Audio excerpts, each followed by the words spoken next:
Hello, welcome back to the channel. I am Chisom Godwin Aja.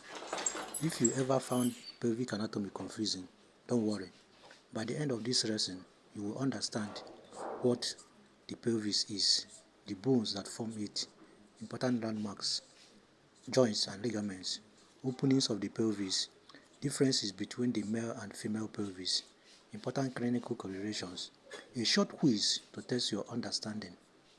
The pelvis is a strong ring of bones located between the abdomen and the lower limb. Think of it as the foundation of the body. Just like the foundation supports a house, the pelvis supports the upper body. The pelvis connects the spine to the lower limbs. It also protects several important organs such as urinary bladder, rectum, internal reproductive organs. The bony pelvis is formed by two hip bones, sacrum and coccyx. Together, they form a complete ring. Each hip bone is called the coxal bone. It is formed by the fusion of three bones, ilium, ischium, and pubis. The ilium is the largest and the uppermost part. It forms the broad wing of the pelvis. Important landmarks include iliac crest, anterior superior iliac spine, posterior superior iliac spine. These landmarks are easy to feel beneath the skin. The ischium forms the lower and back part of the hip bone. Important landmarks include ischial spine and ischial tuberosity. The ischial tuberosity is commonly called the sitting bone because it bears your weight when you sit. The pubis forms the front part of the pelvis. The left and right pubic bones meet at the pubic symphysis. The pubic symphysis joint contains fibrocartilage and allows right movement. The acetaburum is where the ilium, ischium, and pubis meet. They form a deep socket called the acetaburum. Together, they form the hip joint. This arrangement allows stability while still permitting movement. Behind the pelvis is the sacrum. The sacrum consists of 5 fused vertebrae. Below it lies the coccyx, commonly called the tailbone. The sacrum connects the spine to both the hip bones through the sacroiliac joint. There are 3 major joints, which are sacroiliac joint, pubic symphysis, and the hip joint. Sacroiliac joint. These connect the sacrum to the ilium. They transfer body weight from the spine to the legs.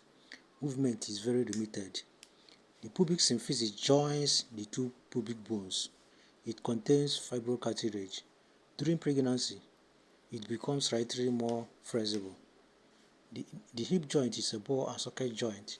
It allows for flexion, extension, abduction, adduction, and rotation. Strong ligaments stabilize the pelvis. The important ones include sacroiliac ligament, sacrotuberous ligament, sacrospinous ligament, inguinal ligament. These ligaments prevent excessive movement and they maintain pelvic stability.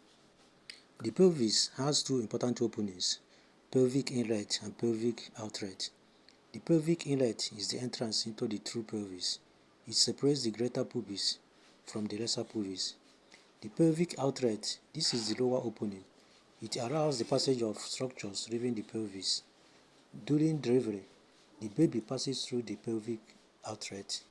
The pelvis is divided into 2 regions, the greater and lesser pelvis. Greater or false pelvis supports the abdominal organs and is located above the pelvic brim. The lesser or true pelvis contains pelvic organ located below the pelvic brim. This region is especially important in childbirth, male and female pelvis. The female is specially adapted for childbirth.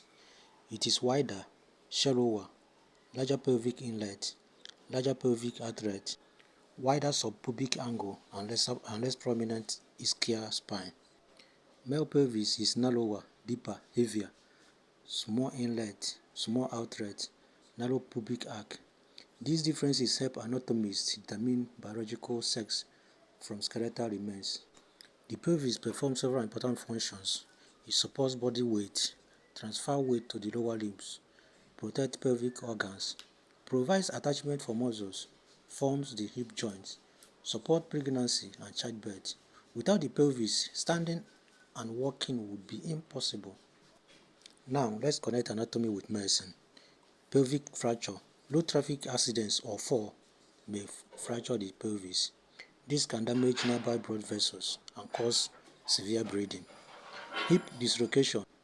A forceful injury may dislocate the head of the femur from the acetabulum. Patients experience severe pain and the inability to walk.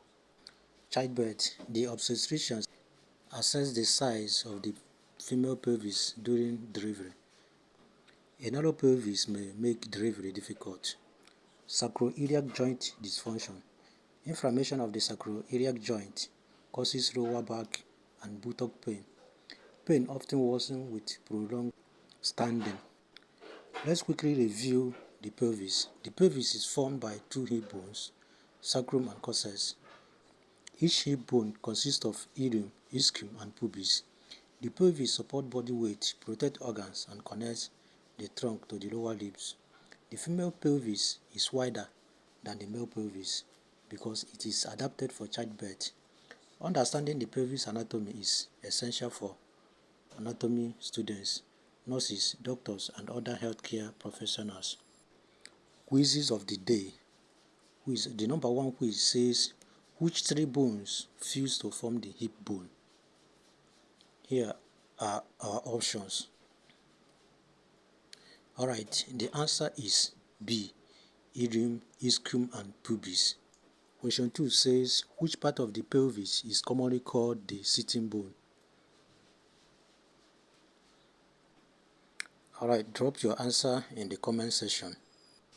Congratulations, you have completed this lesson on anatomy of the pelvis. If you found this video helpful, please like, share, and subscribe to the channel. Don't forget to turn the notification bell so you never miss future anatomy lessons.